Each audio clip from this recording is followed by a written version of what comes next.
Nakakumpiska ng higit 2 million pesos na halaga ng illegal drugs ang PDEA 12 sa buy-bust operation na ginawa nila sa Barangay Sinawal sa General Santos City. Ito ayon kay PDEA 12 spokesperson Kat Abad ay nagresulta naman sa pagka-aresto nila sa 4 na mga major suppliers ng shabu sa rehiyon.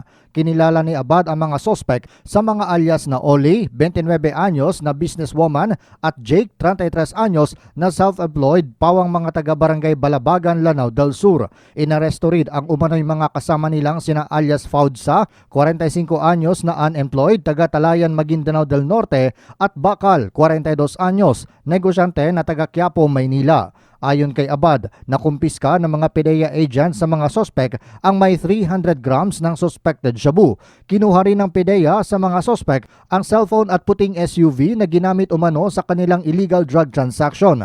Dagdag pa ni Abad, na-rescue rin ang isang 4 na taong gulang na bata na kasama ng mga sospek. Siya ay agad namang ibinigay ng PDEA 12 personnel sa Barangay Sinawal Child Protection and Welfare Council.